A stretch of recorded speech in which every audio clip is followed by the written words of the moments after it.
अच्छा, अब थोड़े से क्विक हम क्वेश्चंस पूछेंगे गुरुजी से, जो गुरुजी जल्दी-जल्दी उनका आंसर करेंगे। भगवद गीता से मन को कैसे वश में किया जाए? भगवान की आज्ञा का पालन करके।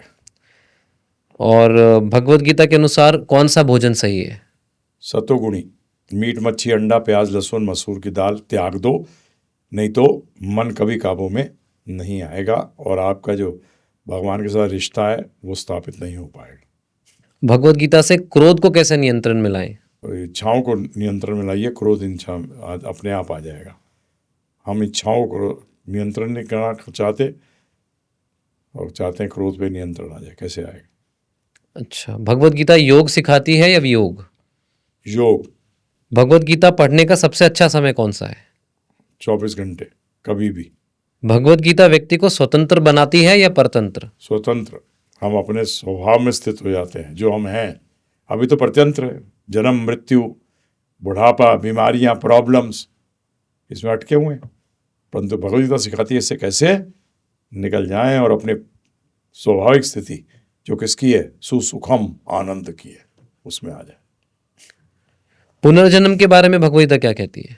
एक अटल सत्य है, जब तक कि आप भगवत धाम वापस नहीं जाते आपको अलग अलग शरीर धारण करने पड़ेंगे आत्मा को अपने कर्मों के हिसाब से। तो पुनर्जन्म सत्य है, बिल्कुल मानती है भगवद गीता। बिल्कुल। आध्यात्मिक विज्ञान शुरू इसी से होता है। नहीं तो एक आदमी गरीब पैदा हुआ, अंधा पैदा हुआ, इससे तो भगवान पे दोष आ गया। किससे दोष आ गया? कि भगवान कर रहे हैं ऐसा, ऊपर वाला कर रहा है ऐसा। अच्छा, एक को देता एक को नहीं देता, ऐसा कैसे हो सकता है?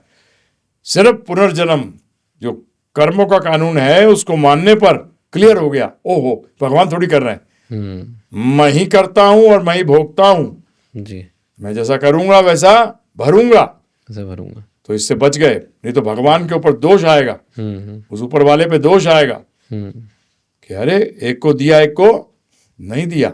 जी, इस कर्म से क्लियर हो गया, एकदम क्लियर हो गया। एकदम। भगवद गीता किस दर्शन का समर्थन करती है, द्वैत या अद्वैत?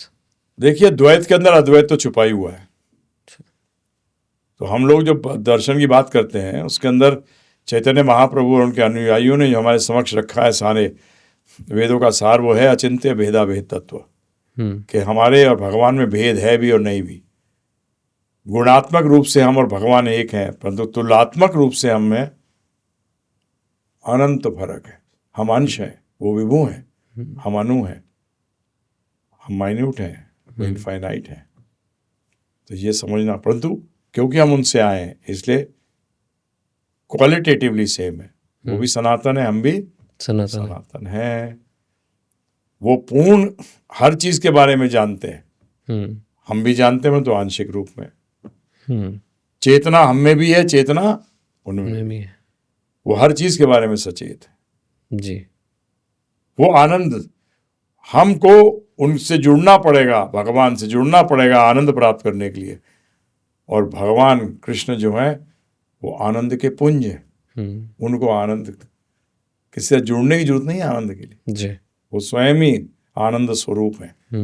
तो ये भेद है, परंतु हमें क्वालिटी तो होनी चाहिए ना आनंद लेने की, तभी सत्य चित और आनंद। हम अनुरूप में है, सनातन में अनुरूप होता नहीं। सनातन तो मतलब थे, हैं और रहेंगे, ऐसे भगवान कृष्ण है। तो इसलिए द्वैत के अंदर अद्वैत छुपा है, परंतु अद्वैत में द्वैत नहीं छुपा। इसलिए अचिंत्य भेदाभेद चैतन्य महाप्रभु ने बताया कि भेद है और नहीं भी। ये फिलॉसफी का, और ये अचिंत्य है। आप समझ लो कि सब कुछ समझ जाओगे, नहीं, अनु होना। अनु व्यक्ति अनु जितना ही समझेगा, उतना ही समझेगा। आज एक गिलास आप पानी है, समुद्र से लाओगे तो एक ही गिलास तो भरेगा जी, 300 ml ही तो भरेगा, तो उससे ज़्यादा उसमें कैपेसिटी नहीं है। नहीं है। तो हम भी अनु हैं, हमारी भी एक लिमिट तक कैपेसिटी है, बिल्कुल, उसके आगे हम नहीं समझ सकते, कैपेसिटी से बाहर नहीं जा सकते ना। बिल्कुल। जैसे हार्ड ड्राइव के अंदर कैपेसिटी है, उससे ऊपर वो स्टोर नहीं कर सकती। इसी तरीके से हमारे साथ भी है, हम अनु हैं। तो ये हमें समझ, तो अनु होने से क्या होता है, कई चीज़ें हमारे लिए अचिंत्य रह जाती हैं जो समझ नहीं आती। कोई बड़ी बात नहीं है, क्या प्रॉब्लम है, हम भगवान थोड़ी हैं। नहीं। स्वराट नहीं है। जी। अगला प्रश्न यही है कि भगवत गीता के अनुसार भगवान कौन है?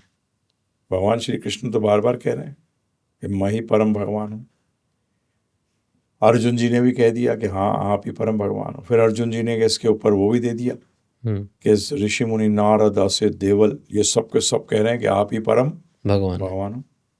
उन्होंने, तो लोग कहते हैं अर्जुन तो चमचा है उनका, तो इसलिए अर्जुन ने तो कहा ही, परंतु अर्जुन जी ने साथ में दूसरे स्पिरिचुअल साइंटिस्टों का भी रेफरेंस दे दिया। जी। आज की भाषा में हम कह सकते हैं उनको जी। कि वो भी कह रहे हैं, वेद भी कह रहे हैं सब। जी। कोई एक श्लोक आप बता सकते हैं जिसमें भगवान श्री कृष्ण ने अपने आप को भगवान डिक्लेयर किया है? हाँ, कोई हम सर्वस्व प्रभु हो, मैं सब चीज का मालिक हूँ। अच्छा, क्लियर है, मैं सब चीज का मालिक हूँ। मालिक। भगवत गीता के अनुसार भगवत गीता से मानसिक तनाव कैसे दूर हो सकता है?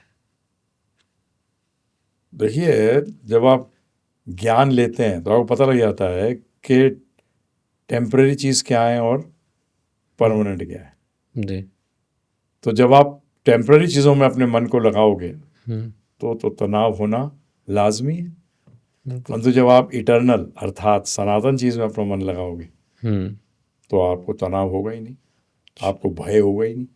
जी। भगवद गीता में भगवान ने शुरू में कह दिया दूसरे अध्याय में कि जो ये आध्यात्मिक रास्ते पे चलता है, धर्म के रास्ते पे चलता है, आत्मा के रास्ते पे चलता है, जी। वो समस्त भयों से मुक्त हो जाता है, अर्थात समस्त तनावों से मुक्त हो जाता है।